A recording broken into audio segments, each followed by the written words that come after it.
Dramatic pause. There's always a dramatic pause. Hey, listen, you get to be mysterious today because, folks, we are on StreamYard right now, and my guest is the mysterious, all-powerful, all-knowing cosplay. Like that intro? I'm cosplaying as a black box today.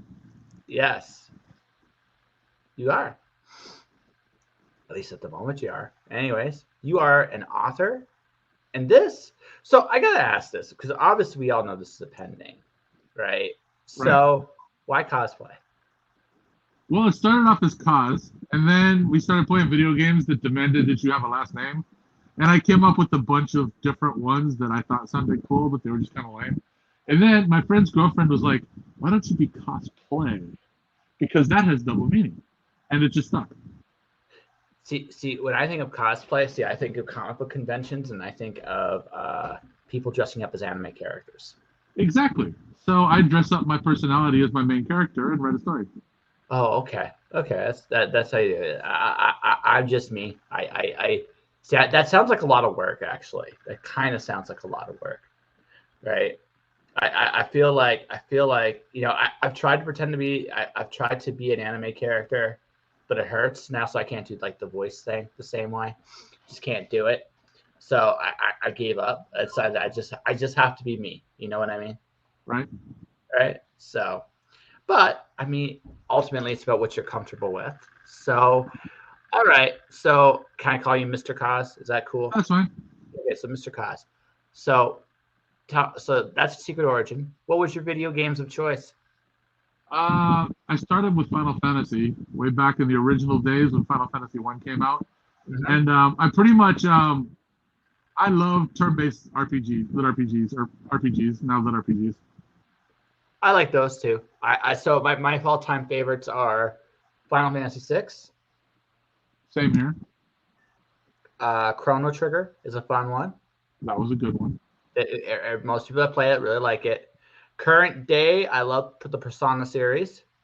I'm just now starting it. I started with Persona 5. Oh, you are in for a treat. Yeah, You are in for a treat. Oh, which one are you starting with? 5. Oh, the best one. Okay, That's what they so say. That's why I started there. see, okay. So my opinion, 3 has the best story. Okay.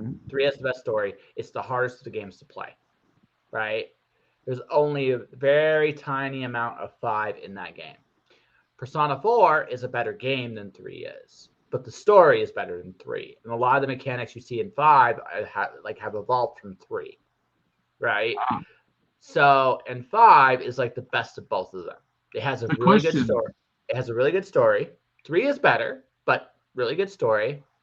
Amazing game. Just an amazing game. Is the story as good as Final Fantasy 6? Yeah, honestly, probably better. Oh, wow. That's saying a lot. No, no. Like, where are you? Like, did you just started? I've only been playing 5, and I just got out of the first guy's head. You fought Kamoshida? Yeah, fuck Kamoshida. Okay, was that one satisfying to kick his ass? Yeah, it was. It was super satisfying, right? I think the only beef I have with the game is it wrestles control away from me way too much. Oh, but some of that's by design. I know. Some of that's by design. And honestly, oh, are you playing the Royal or are you playing the regular? I'm pretty sure it's the Royal. Okay. So So you got all the evolved stuff. I haven't played the Royal. I played the original version of the game. So you're getting all the cool story stuff I missed, and they did some enhancements to it, right? The boss battles are slightly more elaborate, but the base story is still the same. And you'll figure out who the bad guy is, I think, relatively quickly. But you're supposed to. How your main characters figure it out is some of the cleverest writing I've ever seen. awesome. That's all I'm telling you. That's all I'm telling you. Avoid internet memes about this game. They'll give it away. Oh, no problem at all with that. Yeah. The other series I really like are the Tales games. I do like the Tales. I have Tales of Arise on my list of games to play. I have Tales of Arise. I'm actually getting a new computer because I can't play it on this computer, at least the videos. I can play the game, but not the videos. Well, I was fortunate when I got my book deal that almost a week after I got my advance, I found a PlayStation 5 for sale. So I bought that. Nice.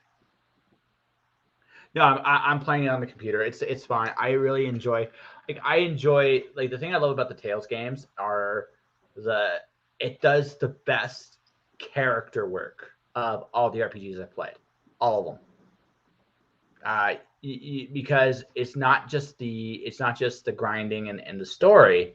When you win, there's skits all over the world map, and a lot of really cool little character moments come up. So they become much more interesting as time goes on, and it's really good. Like I like them all. My favorite Tales game is Xillia. So, and it's one of the very few times where I say the sequel is as good as the original, and it made me cry. The sequel to Tales of Xillia made me actually cry. You know, the way you praise that game reminds me of the Dragon Quest series, 11 and 8 in particular. Like if you haven't played 11, 11 is glorious. Easily one of my favorite games. So. I haven't played them. I know 8. I am aware of 8. I've not played 11. No, it's no, because they do a lot of neat, like the Tales games for me are like that perfect niche. I used to be, when I was video gaming, I was a fighting game guy. I was really good at them, like Street Fighter, Tekken, Virtua Fighter. I was good at all 3 of those games. I was decent at Mortal Kombat, but I was never great at Mortal Kombat, but I'm decent at it. But the 3 games I just mentioned, I was always good at those games. And I love that with the Tales games, there's a little bit of a fighting game feel to them, which is neat. The new one, Arise, doesn't quite have the same thing. They modified it slightly, but it's still good. Like I said, I could play the game. I just can't play the video. So I'm going to wait a week before I switch over. And hey, you got to have the video. What? You got to have the video. Well, yeah, especially considering like the opening looks so awesome. I would like to, when the video is just doing that pause with every like mid-second, you're like, oh god damn it. So the game came with some perks, like some extra armor and things you could wear. Oh yeah, I got all that stuff. There's a problem though. What? Unless you want to kind of ruin the game for yourself, you can't take off the Iron Mask. Well, no, I'm not. No, I'm going to play the game out like as normal for a little bit. And that's pretty much it. I never take the perks with Tales games. Usually, I don't take them, and also I usually ramp up to the hardest difficulty when I can get there.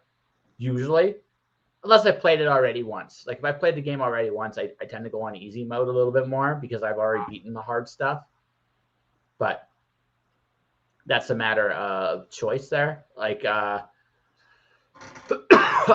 right now. I'm playing Tales of Zestria, which is an okay version of Tales game. It's not a great one. It's an okay one.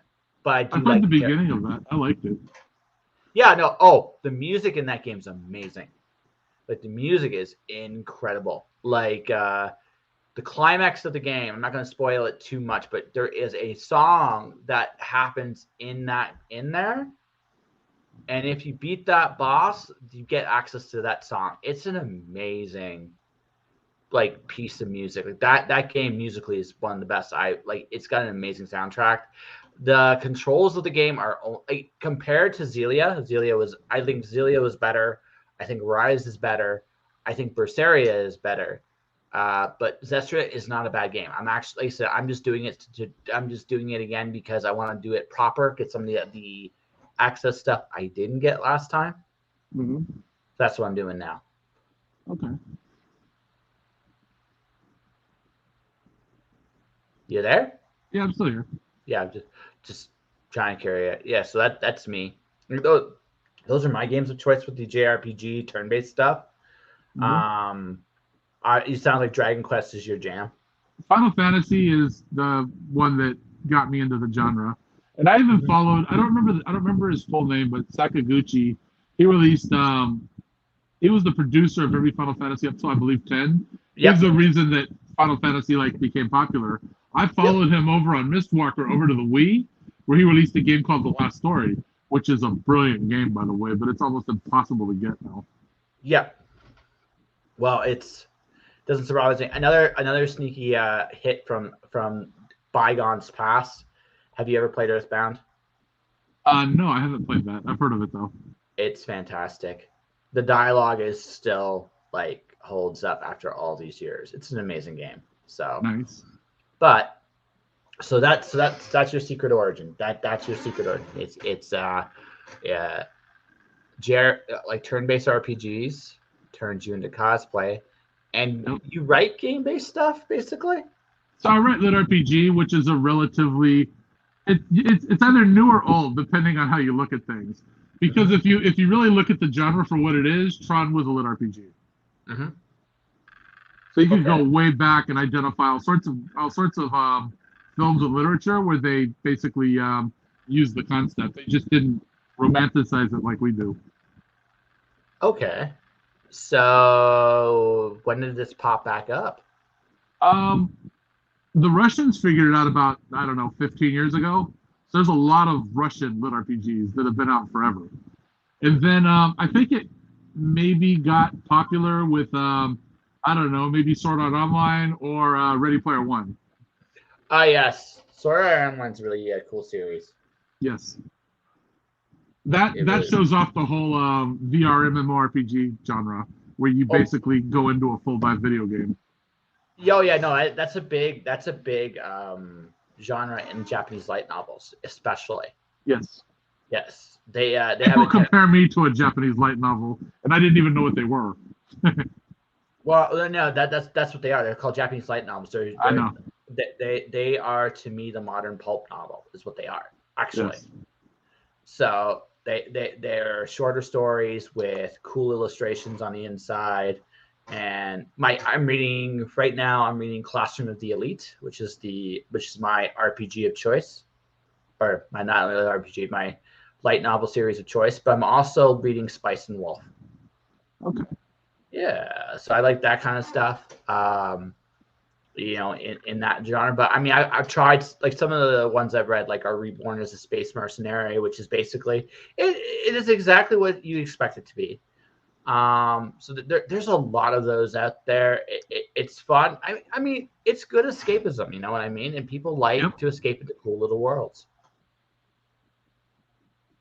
That's why we read them. Indeed, and that's why you write them. It is. Well, that and to prove I can do it, I guess. Well, dude, you love what you do, right? I do. Yeah. So if you love what you do, then that's why you're doing it. I mean, and that's not a bad thing. Look, man, I look at it like this. If you want to go back to, like, the concept of the pulp ongoing series, you can look at stuff like John Carter of Mars, Tarzan, Louis L'Amour's Westerns. So this concept has existed forever in fantasy and in science fiction and in pulp. So it's a smart way to write books.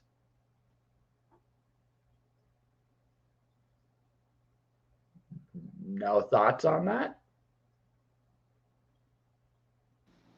Sorry, you couldn't hear me a second ago? Not even a little bit. Oh, okay. Yeah, it is a smart way to write books. Yeah. Well, no, it like those kind of books are really cool because, again, it's a concept. You got a story, an established world, and you're telling the stories you want to tell within it, and that's always cool. I agree. Yeah. Okay. So I gotta ask this. So we're going to go back to video games for a second. Okay. Did you ever? You're writing lit RPGs, so I guess Yes. I should ask. Did you ever want to actually work on or write a video game? When I was younger, that's what I thought I wanted to do. Me and my friend had this plan where we would work together and make our own games. But there's a lot of work that goes into that. Like, you need a lot of people. You need people to make the animations. You need people to program the software. You need a whole team. And as much as I would have liked to have done that, my career path took me down a different road. I ended up working with the newspaper for 20 years. Okay. I've been disabled since 2014, and for a while, it's easy to sit back at home and be like, okay, this is retirement. But then I sat there one day and I'm like, is this it? This is all I'm going to do for the rest of my life?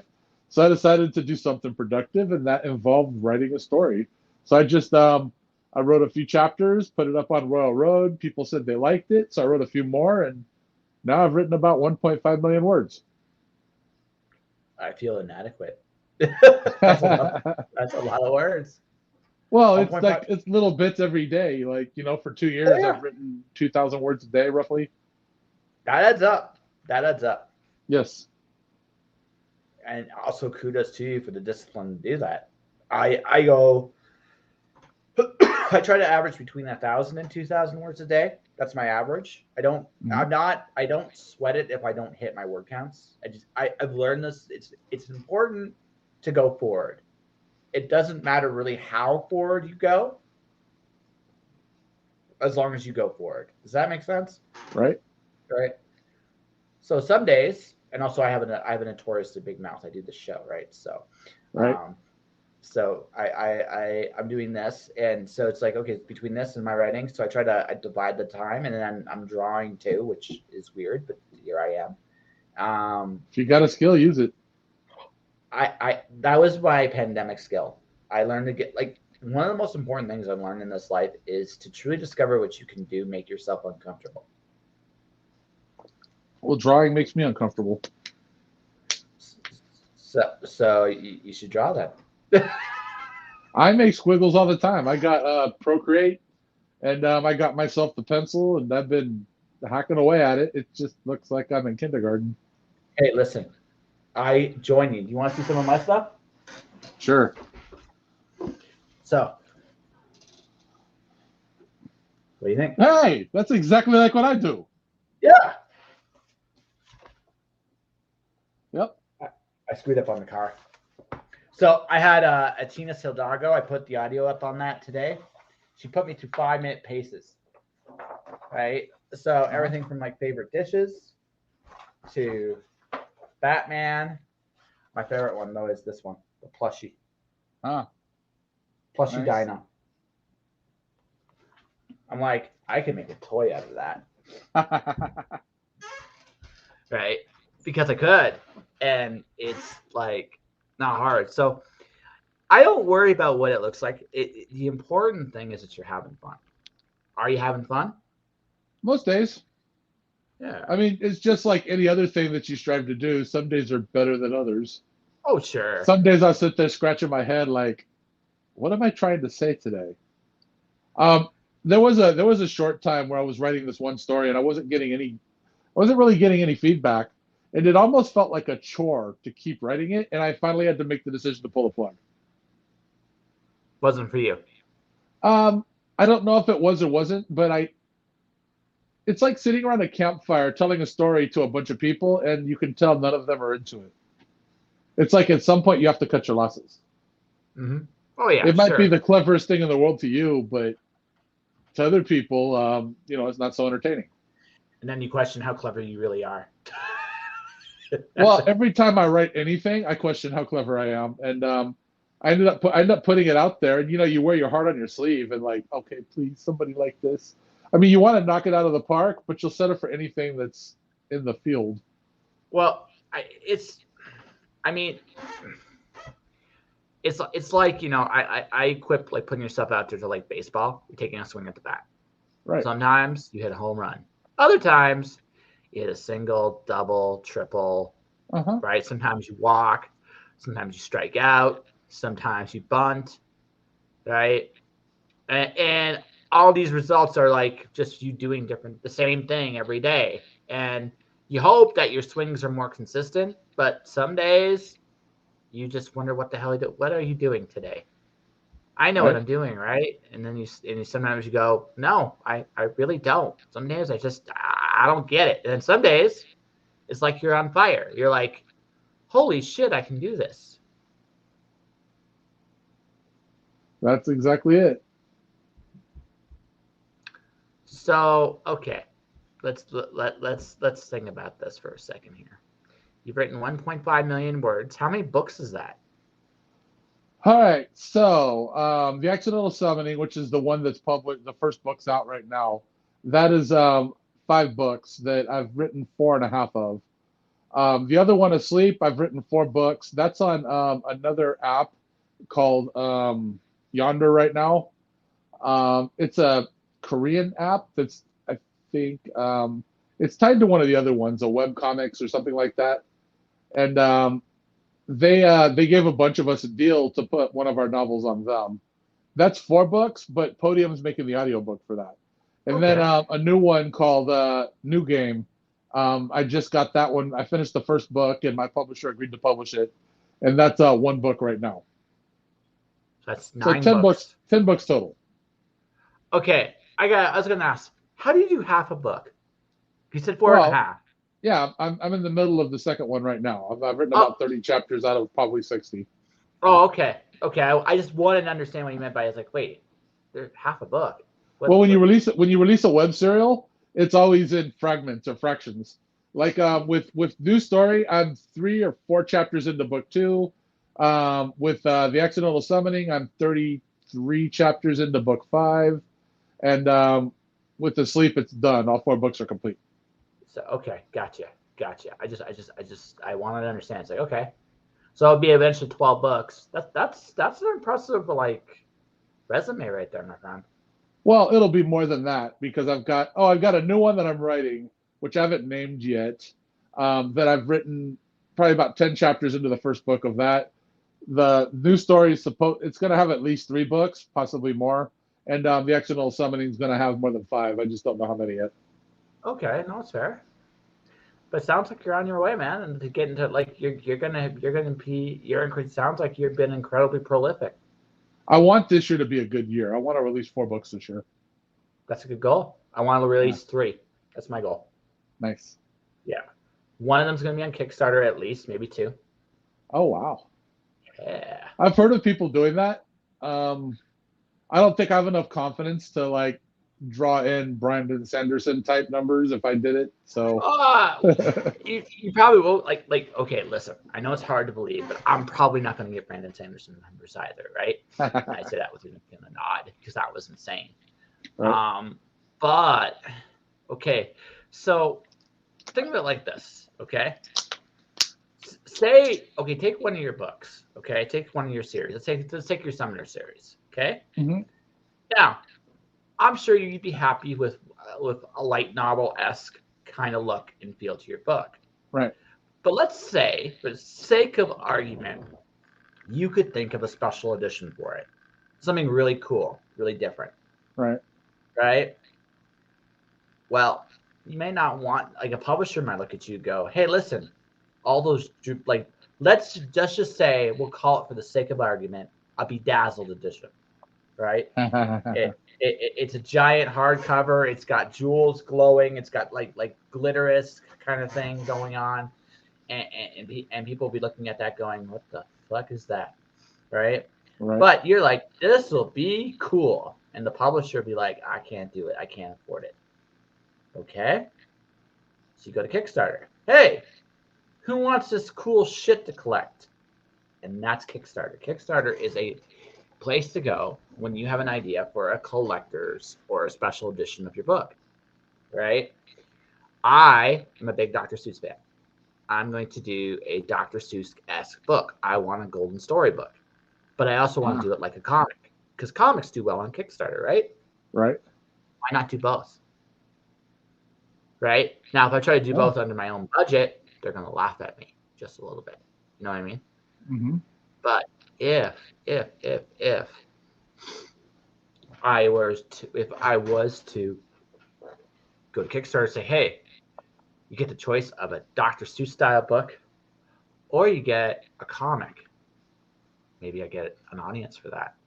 Right? Yeah. Now, it may not be Brandon Sanderson's audience, although I would like that's a good problem to have if I get to that point. I think the interesting thing at that point is that you actually have to make this stuff when you hit your goal. Well, no. So okay, let's just say for the sake of argument, I too made $40 million on my project. Okay? Uh-huh. At that much money, making the stuff would be in an odd way dirt cheap, It right? would. Because quantity, sheer quantity, right? The more you print a book. I think if you could make $40 million, we would all do it. Oh no, absolutely no. But hear me out here. So I'll tell you what the real problem. This is the problem Brandon Sanderson had to face. Okay, he's making thousands upon thousands of these books, so his printing cost shrink per book. Okay, True. but here's the thing. That's not the expensive part. where's he going to put them all? Right? Right. I mean, with that many books, he might have to buy a warehouse to put them in. And that's an odd problem to have, isn't it? Right. I So, think a large portion of the reason he was doing it the way he was doing it was so that he could do an audiobook not on Audible. I could be mistaken, but that's the largest part of the story that I've heard. I actually think it was an experiment / genius, Right. because what he was offering was, okay, this is what he was really offering. He was offering 4 books, yes, but he was also offering essentially a 1-year subscription service is what he was offering, right? Because 4 books, one delivered to your door every 3 months. Okay. On top of that, depending on what tier you were in, you get other cool shit from Brandon too for a year. So Brandon Sanderson is going to deliver you cool shit to your door for 1 year. That's pretty fucking cool, right? Mm-hmm. That's what he did, and that's why it worked. Right? He is a best-selling author, a one-of-a-kind success story that does this really cool offer, and everybody jumped on it. Now, it worked out bigger than I think any in his wildest dreams, but that's a scale problem, not a concept that he had nailed down. So when you get to that point, you're like, but also it gives him huge leverage too, because okay, he made $40 million on his own. Does he actually need Tor? Right. So this worked out gangbusters for him on every level. He can demand more money from the publisher. He can demand more money from everything because he can do it on his own. That's huge leverage. Well, I don't think he did it to leverage Audible. I think he did it so he could offer his books up to other audiobook people. Like I was watching a podcast with people talking about that, and someone offered him 100% royalties if he would publish his book through them, his audiobook. And he told them, no, I'll just take the standard rate because I don't want to fleece the little guy. The idea is to get more people to go with the little guy. But yes, but I mean, it's again, these are benefits to what he did. I'm not saying he did this with this deliberate calculation in mind. Right.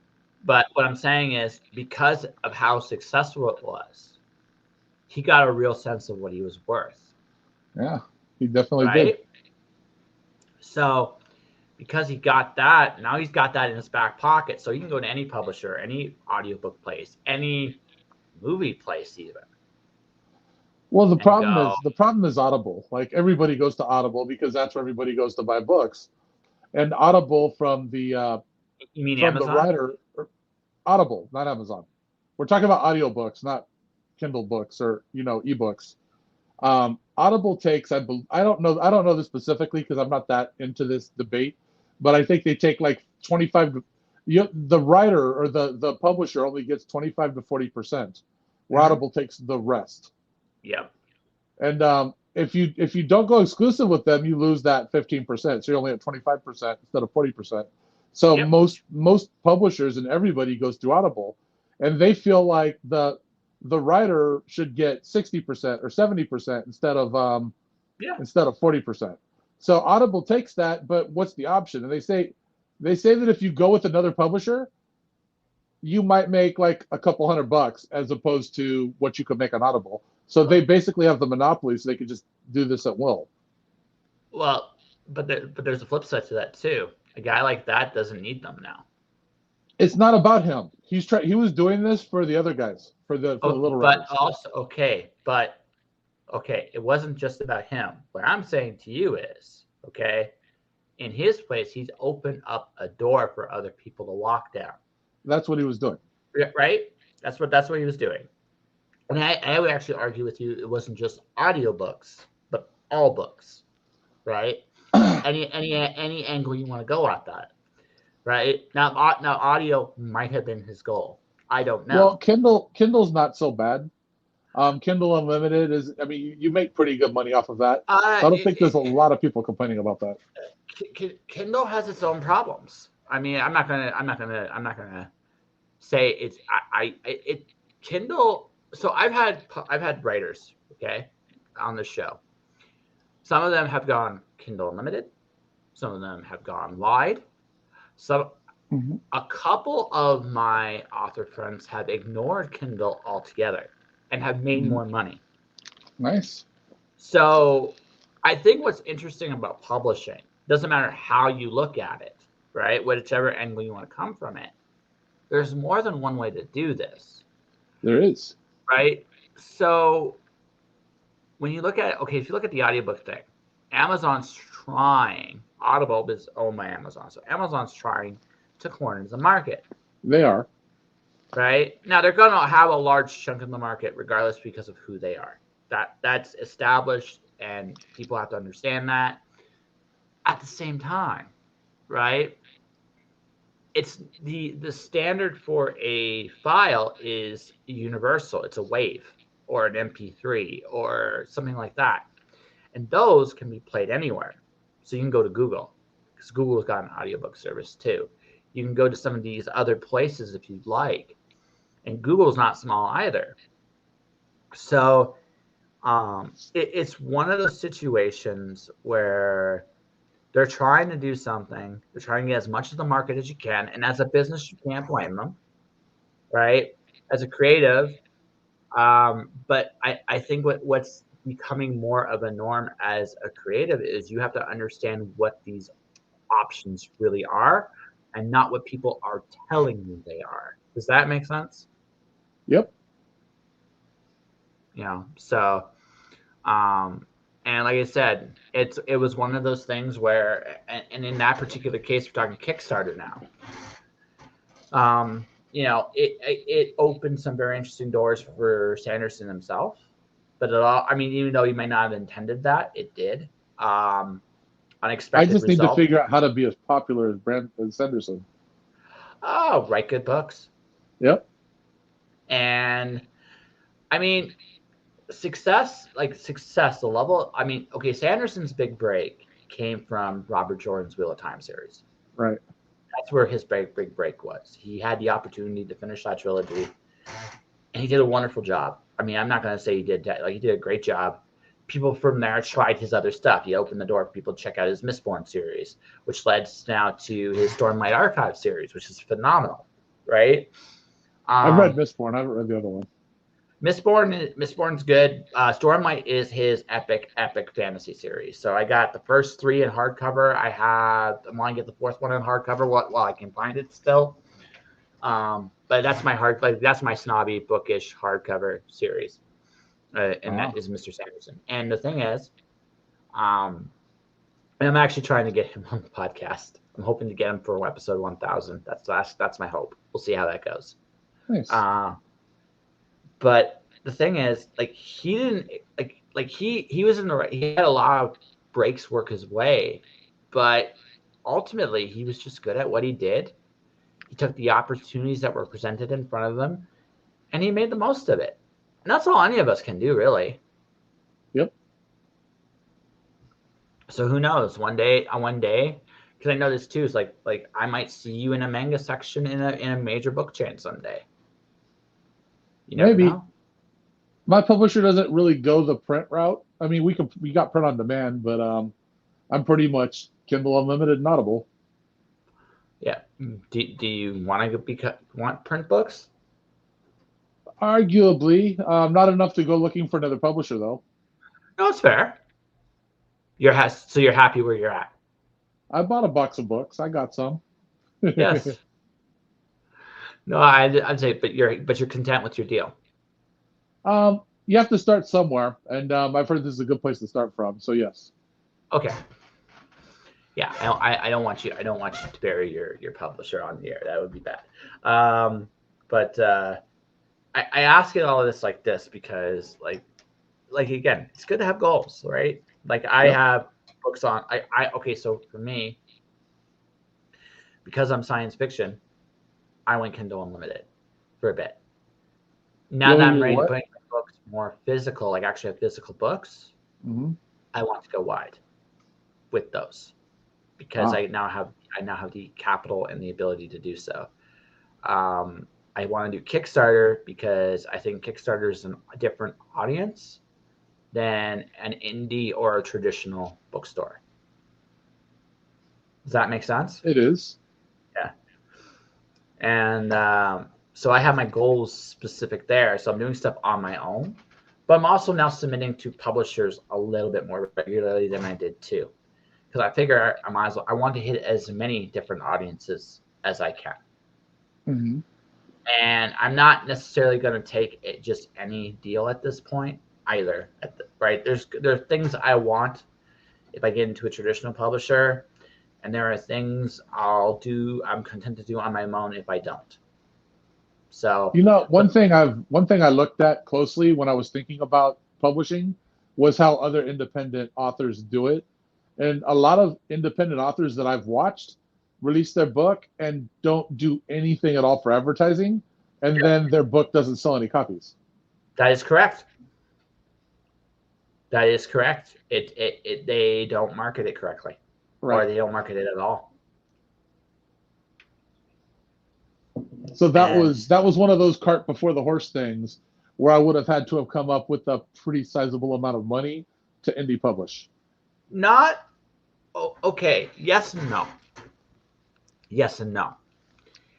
You can do a lot with a few $100.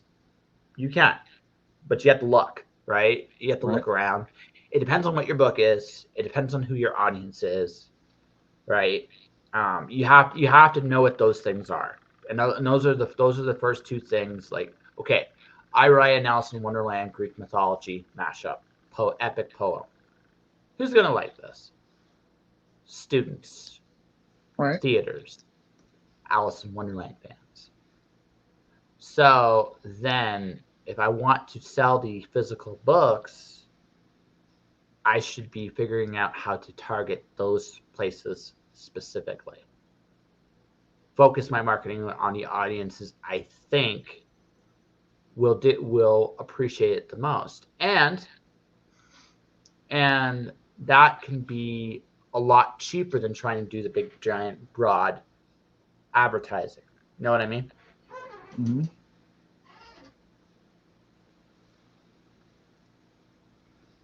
Are you there? Yeah, I said yes. I didn't hear the yes. Sorry. Sorry. Yeah, yeah. So advertising can be. I mean, don't get me wrong. It's an expense. I'm not saying it's free, but it definitely. Again, it's about your strategy. It's about what you have and what you can do with it too. That's definitely true. Social media can only go so far. A newsletter is a good idea. A web page is a good idea, so people can know where to find you. Beyond that, um, you have. I mean, then beyond that, you have to figure out what you can realistically afford every month, Mm-hmm. and maybe it's only $100. That's an Amazon. That's a decent Amazon ad if you want to do it there. That's an okay. Facebook ads are trickier, but you can do some stuff with Facebook with that. You can do some stuff on LinkedIn with that. Um, it really depends on who you are and where you go. Yeah, so far, I guess it might just be luck of the draw, but the friends of mine that I've watched publish solo have just not done any of the above. Yep. And it's kind of scary looking at that and looking at the results. It's like it made me really think like I really have to put some thought into this before I publish my book. And I was Oh, lucky because I submitted it to a publisher and they said yes. yeah. Um, but until then, it was like that was the goal. Like if I can't find someone, I need to find a way to publish this, and I didn't want to go down that rabbit hole of just dropping it on Amazon and seeing what happened. No, and that I totally get that. But let me ask you something. Okay, pick a series. Tell me about one of your series. One of my series. Yeah, pick one of them. Any one Well, of the them. accidental summoning is the one that's out, so let's talk about that. Okay, let's do that one. Okay. I'm asking what's it about. Oh, so basically, this boy Melvin Murphy, he's 15 years old, And one day he's sitting in school and he sees this thing out of the corner of his eyes. And you know how you sometimes see something and when you try to focus on it, it goes away. Well, Mhm. he finds it, and it turns out it's a menu that's blocking him from seeing this wonderful system that is basically like a menu from a video game. And he manages to capture it with his mind and disable it, and it gives him access to not only a menu system but also the wonderful world of magic. And as he starts to explore this newfound ability, he discovers that there's next to no information about magic anywhere. So he decides he's going to summon a master to teach him how to use magic. And he ends up messing the spell up and summoning a girl from another world who happens to be a pyromancer in training. And she comes to Earth from a strange world that's nothing at all like Earth. And she has to learn about what it's like to live on Earth while he learns about magic from her. Okay. Yeah. So, who do you think will like that kind of story? Fans of progression fantasy, lit RPGs, people who like video games, stuff like that. Okay. How do you access and talk to these people? In this particular case, it all started on Royal Road because that's where a lot of people go to write those kind of novels. Okay. So you start there. But I mean, we're on Twitch, right? Right? Twitch has a lot of video game fans. Yeah. So, what kind of video games does this concept remind you of a little bit? And you don't have to answer that out loud, but if I were to market your book just off the top of my head, Uh huh.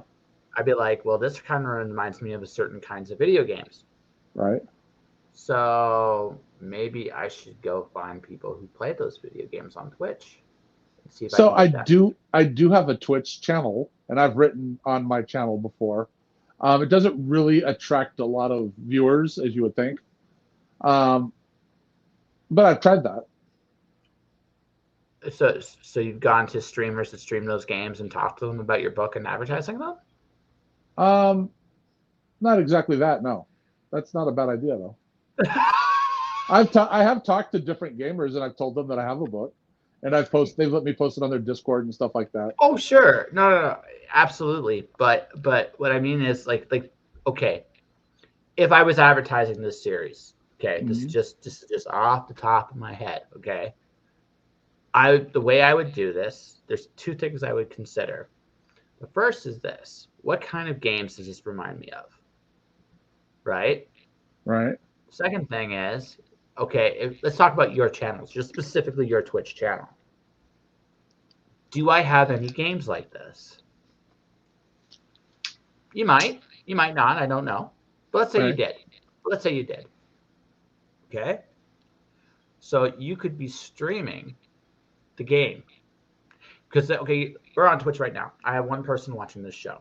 It's not right, and some days I'll have two or three, but I've never gone beyond a certain audience size. And I don't knock this because my audio like numbers are way better. And Twitch has helped me with that, not directly but indirectly. But if I was seriously trying to build my Twitch channel, I would probably be picking a Tales game of my choice, Right. and I'd be just streaming Tales games, Hmm. right?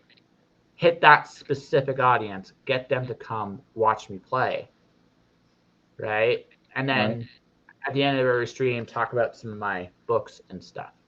Some of it, right? Not all of it, Makes some of it, sense. right? Hmm. You can do the same thing. Instead of doing a writing stream, do just a game stream of stuff of what you're doing. You can talk about your books a little bit, not in a disingenuous way, but you know, you can mention that your book's kind of like this game, right? Right. And you can mention that every episode, and that wouldn't cost you anything to do. And Right. even if your books don't necessarily sell, it might grow your Twitch channel, True. right? Hmm. So it's a win-win either way. Now it's a lot Not of a bad work. idea. Right now, here's the thing: this is a lot of work, It is. but if you're willing to do it, I mean, it doesn't cost you really anything to advertise this way, True. right? I still And don't. I still don't think I would publish without. I mean, knowing what I know now, I don't think I would publish without having all of the paid advertising channels covered as well. that's fair. But I'm I like mean, I said, it's one thing to be creative, but you're still hamstringing yourself because even if you do all those other things, you can still advertise. you still. I think like I said, I'm not saying you don't need to advertise, right? Or that you shouldn't do some kind of paid advertising. But so there is something to be said about working your way to that point. That's kind of Mhm. like where I'm coming from with this is you have a series. And this is just me off the top of my head, not nothing complex. You have an audience that's already in that likes that kind of thing in a different Mhm. way, right? So a good way to bridge that gap would be just something like this. Now, I'm not saying this is all you should do. I wouldn't put my hopes and dreams and strategies just on this, Mhm. but it's a small thing, right? And Oh, I over time, agree. you build, That's another thing that you could do. yeah, and it doesn't hurt you, right? And also, you might have some fun, all right? Yeah. And that definitely doesn't hurt my feelings, right? So I say it all like that, just like those are like I think the one thing like we are on Discord, like both of us, right? Right. I think one of the most interesting things going on Discord and Twitch, honestly, these are the most passionate fan bases I've ever seen. Right. So they already want to invest in something, and we're right there. And being part of these communities is a great thing. And and that's why I Twitch stream like I do. Makes sense. Yeah, that's my big and wonderful thought of the day, right? So, ladies and gentlemen, when you're writing a book, right, be honest, and this is just maybe the lesson of this podcast for the day is remember the stuff you liked that you put into this book. Chances are other people like that stuff too. And if they do, they're out there somewhere. So Gotta that find is them. my big and wonderful. That doesn't mean you shouldn't advertise because I'll be out plugging my stuff before it's all said and done before we wrap up this episode. But you should, it's amazing to me that again, these are just little things that I've been thinking about over the years, and they do add up. So, but anyway, I digress. So, accidental summoner did I get that? Did I get that name right? The accidental summoning. Okay, the accidental summoner. Was that your first series? No, Asleep was, but now it's called Eternity's Bargain. Okay. And that one is currently on Yonder, and Podium is working on an audiobook. Okay. So you got so repeat that again. I missed Eternity's Bargain. Eternity's bargain. You got the accidental summoner The and the other accidental two summoning. summoning. Sorry, my No bad. problem. I watched this. There's an accidental summoner out there about a girl who eats a bad burrito and summons a demon. So that's a completely different book. Okay, no, yeah, guys, avoid the burrito one. Avoid the Actually, burrito read one. it. Sounds pretty entertaining. Yeah. Oh no, it sounds fun. I mean, the silliest manga I'm reading right now is Spy X Family, so I don't mind silly, stupid stuff. Yeah, my friend loves that anime. No, it's bad on purpose. That's the thing you got to understand with it. And if you get that, oh man, you have such a blast with the Right. characters and the concept. My favorite episode or story still is the dog. They have a dog that can see the future. So he wakes up and he actually sees a future in which he dies at home because of of, uh, of the I can't remember her name right off the top of my head right now, but her cooking is going to kill him. So he goes off and runs away, finds the spy, and helps him on his mission instead. It made me laugh so hard, so hard. It's like this dog knows when his time's coming, and he just knew it's like if I stay here, I'm not gonna make it through the night. So yeah, it's a silly show. I love it. Yeah, so accidental summoning, Eternity's Bargain, 2 more. Start menu is the next one. That one, that one's. I just finished the first book, but I got to prepare it for the publishers. So who knows? 6 months, 9 months down the road, it'll be out. Okay. And then the new one, I don't know what I'm going to call it yet, but it's probably going to have Sin in the name. Okay, I gotta ask the start menu, just real quick. Go ahead. Okay, so way back in the day, back in our day, when the clouds did not talk back to us, uh, back in the old Nintendo days, I still remember. So when I think of start menu, I think of a game like Punch Out.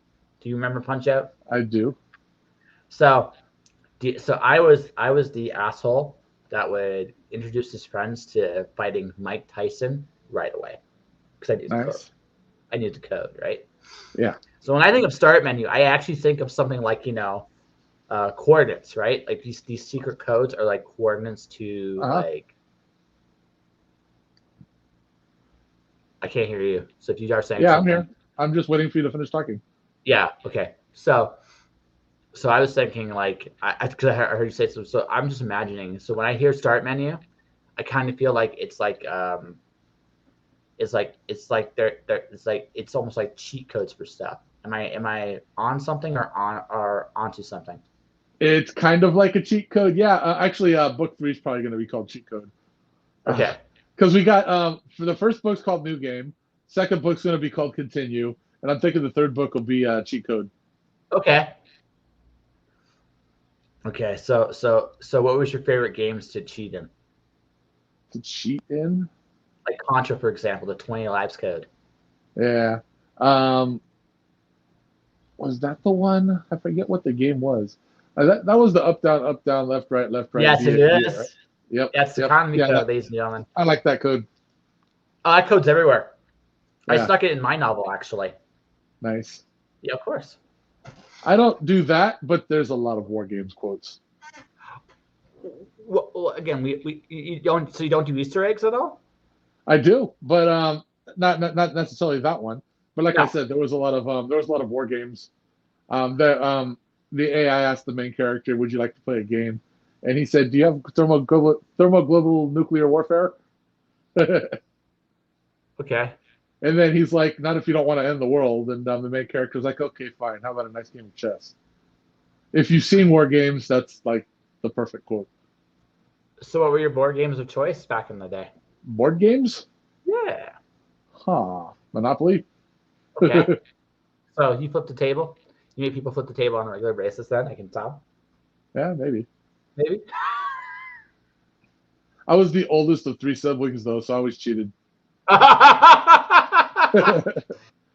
brother was 5 years younger. My sister was 7 years younger, so I had the upper hand. Oh, geez, that was so. You were the evil tyrant. They all united against you then? On occasions, we actually have this trend in our family where 2 siblings are always against one, so somebody's always in the doghouse. Yeah, that's always the way it goes, and it changes according to whatever. Yep. So so the smartest of the siblings was always one of the 2. Oh, of course. Yes. I was always the smartest one. Oh, okay. Okay. They might not think that now, but back then I thought that.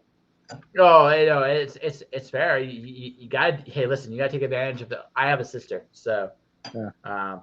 You got to take advantage of what advantages you do have because they will get after you. They legitimately will. Well, you think so she's 7 years younger than me. So when I was 18 and getting ready to move out of the house, she was 11. Yep. So all of her glory years, all the terrible teens, I was gone. So my mom and my brother had to deal with that. Ah. And I'm sure was your brother older than her? 2 years older. So he looked out for her. Yeah, we both kind of did, and then we didn't, and then we did. So you know how it goes with siblings. Yes, it does. Yes, I do. Yes, I do. I think the saying "you can't pick on her, but only I can." That's the rule. Oh, that's very much true. Oh man, that is the truth. If somebody wants to, even to this day, if somebody wants to pick on her, I'm there, right? And vice versa, by the way, right? She's there, but she'll torture me. and I'll torture her because that's human nature, Yeah, right? we've always squabbled. There's nothing wrong. There's nothing wrong with that. I mean, as long as you guys don't end the conversations angry, then you're good. When she found out I was writing, she insisted on being in my first book. Cool. I was like, "You want me to give you an alias?" And she's like, "No, no, you can use my name." Okay. Cool. Did you kill her? Did you kill her? Nah. I'll tell you a fun story. So I have a novel called The Cloud Diver. It's out. Okay. And I decided so I decided to incorporate. She has a pet lizard named Chester, and I decided to incorporate. Actually, no, it was. I came up. So she, and actually my entire fan base voted for me to use a unicorn that farts rainbows. Right. But before I put it out into the open, I was doing that. She got it first. She goes, "Okay, I want you to put that somewhere in your story, but you can't kill it." It's like, oh Right. man. And then I don't know if your sister does this to you, but then she gives you like a puppy dies, old puppy dies look, and you're like, geez, like now can't do it. Damn it, can't do it. I have to be good with this. But so what it turned out I did with Roy is I made the unicorn as cute as possible, and the unicorn's still alive. I did not kill the unicorn in the first book, so I can't make any promises for books cool. 2, 3, or 4. I like your cover. Looks nice. I did it. Yeah. But no, I mean, yeah, no, no, I could tell she loves you very much, man. Oh yeah. Yeah. We got closer as we got older. Yeah. Well, the bullshit's done, right? Yep. Well, the bullshit's done. No, it's all good. Mr. Kos, I think we have an interview here. What do you think? Oh yeah. I think it was fun. My first interview. This is your first interview? Yes, sir. Well, I hope I was gentle. I was excited and nervous all at the same time. And now are you still excited or nervous? Yeah, I know what I'm up against now. Oh, okay. Are you saying I'm some kind of like heinous villain? No, I'm just predicting that I might have more reviews in the future, so I have to get used to this. Yeah. The other, we'll go back to advertising real quick and then we'll wrap up. Sure. I mean, we live in a social media age, right? Now, yes, obviously, I do not recommend to anybody to put their whole lives on the machine. But in this day and age, everybody has access to you, one way or the other, right? Whether you're on Discord, Twitter, Reddit. God, I hope you're not on Reddit, but I mean, you Reddit. Well, so part of the advertising gauntlet that my publisher put me through was posting my story in a few key areas of Reddit, and one of the areas is r/progression fantasy. And unfortunately, because I've only ever lurked on Reddit, I haven't posted enough in there to actually be able to post my advertisement. So that was one source of advertising that I lost. Gotcha. Okay, Reddit is interesting. It's an interesting device. It's not a lot of people use it. There's subsections everywhere. Mm-hmm. Right? But it is a bit of a dumpster fire. So I like it makes Twitter is nice, folks, compared to some of the things you'll see on Reddit. Sometimes it really is. Like depending on where you go on Reddit, it can be hell. But the thing is, wherever you go, this was the point I was going to make. There's going to be a presence that you need to have access to people to get a hold of you, right?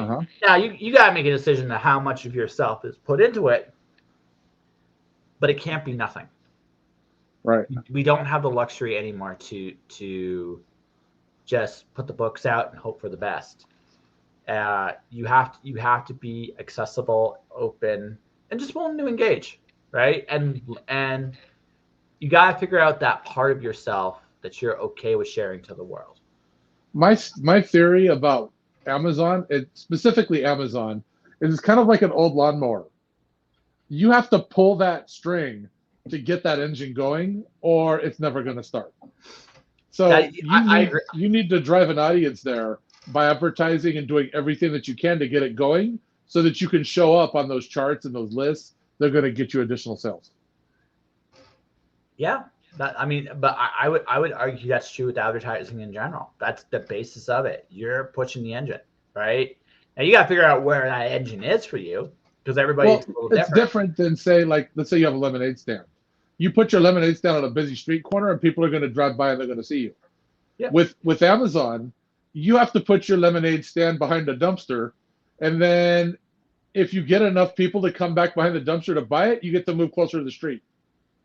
That's somewhat true, but I would argue that's you're competing. Okay, there are lots of authors. Okay, you're right. There's lots of authors that don't advertise, but there's also a lot of authors that do. Well, there's thousands of books that hit that store every day. Oh, absolutely. And you need your story to be somewhere up there, or people aren't going to see it or click on it. So you need something to drive people towards it to build that algorithm. Yes, but that doesn't. But again, we're talking about the free stuff you can do, right? The free stuff. For just a second here. That's true. Right. Interviews are a great way of doing that. I agree. So going back to what I said at the beginning, what I said here to wrap about advertising, you need to figure out where your voice is heard the loudest. Mm-hmm. It could be on a podcast like mine. It could be. That was the plan. Yeah, right. Podcast like mine. It could be a Discord page. It could be a Twitter. It could be Facebook. It could be Instagram. It could be LinkedIn. It could be a newsletter. It could be whatever the case, whatever it is for you. I think when you're publishing, it needs to be all of the above. You like can't, anything that you can think of. Well, here's the thing. It goes back to something I just said earlier. Who's your audience? Right? Okay. I mentioned video games, like video games that remind you of that. Are the people on LinkedIn going to be inclined to look at that? I'm not so sure. But people on, say, maybe Instagram or TikTok, right? I think you'd be more inclined to find an audience there, right? So I say it like that because it's about recognizing, again, everybody's going to find where they resonate, right? Where they resonate in different places. And I think it's better personally. Trying to hit everywhere is nice in theory, but I think the reality is it's only 24 hours in the day, and you can only go to so many places. Well, I haven't dabbled with Instagram. I don't know enough about it. But I do know that Reddit, Facebook, and Twitter are great places to advertise. They are. They can be. Absolutely. But again, some people do better with it than others. Mm-hmm. If you're doing great with those places, don't fight it. You know what I mean? Just don't. But if you, let's say I put an ad on Reddit and I get crickets. That might not be, maybe I screwed up on the ad. That's a possibility. I don't think it's more of an ad. You just find your group and you post in it that you got a new book. Oh, absolutely. But like there are user groups for sci-fi novels. If that's absolutely. There's user groups for Alice in Wonderland. There's user groups. The thing about Reddit is there's user groups for everything. But it's like you cook. Yeah. Okay. Sometimes you can do everything right and cook the right things for a meal and it still fucks up. And sometimes you can fuck up and it works out like gangbusters, even when you fuck up. That's the beautiful thing about cooking. Baking doesn't work that way at all. You fuck up. You fuck up in baking, you're done. But the reason I'm using the cooking analogy is I think social media is very much a cooking analogy. It's like it's like a different place to apply your craft. And some places are just better for you personally than others. I've seen authors flourish on Twitter. I've seen authors suck at Twitter. I've seen authors flourish on Instagram. I've seen authors flourish on TikTok. I've seen, to say, a different group of authors completely falls there. Mm-hmm. So it really varies. Well, I think what I'm trying to say is, especially when you're indie publishing, and I don't, so I can't really speak as a definitive source. But when you're indie, you don't have, if you're trying to save money, you don't really have the option to opt out of a lot of your free sources, because No, then you're just putting it on Amazon and praying, which no, no, prayer is a terrible source of advertising. no, I agree with you. But what I'm saying is, it's not that I'm saying that you shouldn't maximize your resources. What I'm saying is that some resources work better than others. That's true. Right? And you got to figure out for you personally what works for you best. I agree. Right? Right? There are some people that kick ass on Snapchat. Have you heard of I don't know how, but they do. Right? But again, you can't fight where your audience is. You just have to be open enough to look for it. Right? And then it's better to concentrate your resources. On where you are definitively reaching out to people. Makes sense, right? I think that's something I need to work on, is have more of a social media day. Yeah, sure. I don't really do that at all unless I'm releasing a book. Yeah, and as a lot of authors do that. So I mean, and this is what I tell everybody who, if you want to increase your social media presence, I'll tell you a fun story, but then we'll wrap this up. So yesterday I go to the comic shop, okay, and I'm there to check out the status of an issue I ordered. But while I'm there, I look at this. I look at the new comics released, okay, and the first thing I see up there is Darkwing Duck #1. Nice. Oh, it's like, wait, what? There's Darkwing Duck? Okay, it's fine. Not even gonna think about it. Then I look to the right. I make a mistake. I look to the right, and I see Gargoyles. Wait, they got Gargoyles comic too? Let's get issue 2. So I go to the buddy at there. He's like, "Do you have issue 1?" Yeah, I got issue 1. I'm like, okay. So first my inner 10-year-old squeed, then my inner 12-year-old squeed, right? It's like, damn, right? Now, here's the thing. I tweeted this, okay? So one of the people that responded wrote that Darkwing Duck issue. Nice. I'm getting her on the podcast. Nice. All because I opened my mouth and said how much I like Darkwing Duck, like my inner 10-year-old. Right? So talk about the things that interest you, and you'll find people. That's my advice to you. I agree. All right, Mr. Kos. Nice meeting you. Nice meeting you. So you should plug something. This is what you should do. We are at the end of the presentation, end of the show. So what's coming up next? You could do that, or I would recommend. I would pick one of these 3. What's coming up next? What just came out? Or how should people, if you want people to get into your books, which series would you recommend? Pick one and pitch it. Well, we're at the point right now where the accidental summoning is the thing. There's nothing that's even on the radar for coming out soon. So the first book came out December 6th. Second one comes out March 7th. Okay, so tell people, so do this again at the end. What's the accidental summoning about? A boy who finds out he can use magic, tries to summon a master, and ends up summoning a girl from another world. The original title was That Time I Summoned a Hero from Another World to Be My Girlfriend, and now it's the accidental summoning. Nice. And it's available where? Do you have a webpage? Do you have a webpage where it's available? It's on the Athon website, but it's also on Amazon and Audible. Do you have the links? Yes, sort of. I can share them to you on your Discord. That would be awesome. I'm seeing if I can find you on the powerful Amazon. Yes, I found you. There I am. Yeah, here, a second here. So, and you've done very well for yourself based on what I've seen on Amazon. I'm pretty excited about it. It did a lot better than I thought it was going to do. No, look, and you actually have a paperback option.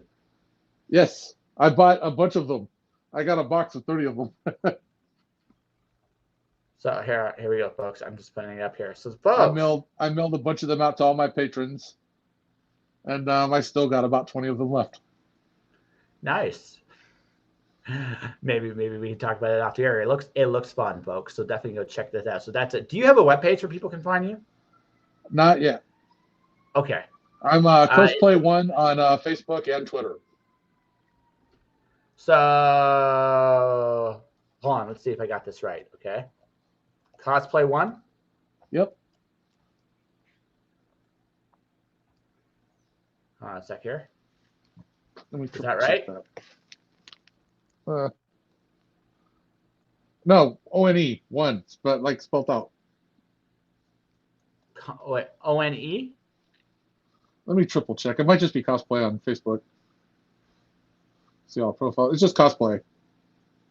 No one? On Twitter, it's cosplay1. So the Twitter no one I one, got and right. on Twitter you need instead of the number you need the letters ONE. Oh, okay. Oh, okay. Let's do that again. Huh.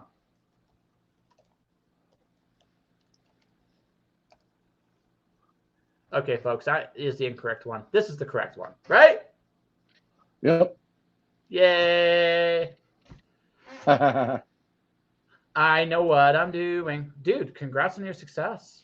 Like that sounds like like you're doing I looking at this, I think you do well on your I'm not saying you should just do it, but you do well on your own. So that's really cool. So I know at least for me, I love Athon. Like they have spoiled me since I started. They did everything for me. They did a brilliant job of editing. They found me a great voice actor to do the audiobook. They advertised the crap out of it. Like everywhere I go, I see my advertisement. They advertised on Royal Road. They advertised on Facebook. They advertised on Amazon. It's like all over the place. I pulled up the page and it's like sponsored. The Accidental Summoning. That's So really cool. it was really cool. Dude, it looks fun. It really, really does. Like, folks, you should definitely go check out the link here, and we'll definitely check it out. All right. All right. So that was the interview, Mr. Kos. Was it good? Yes, sir. Thanks for having me. All right. In that case, let me do my last little bit here, and we will call it a day. I'm typing in something real quick here. Like I said, I am a trained professional or something or other. They gave me an award for this, Mr. Kos. Nice. Yeah. It's like I know what I'm doing or something. So, ladies and gentlemen, I do advertising services. I make audio, video, words, and pictures about your projects or yourselves. Rates are there. You can definitely check that out right now. So definitely do that. And that will do it for streaming this week. I got 5 episodes. I'm making up for one of the podcasts I missed last week on the 31st. But I also got Rob Malturi coming back as I count down toward episode 1000. This is Cosplay, author extraordinaire. I am Joshua Pintaresco. Stay inspired. Keep shining in the dark.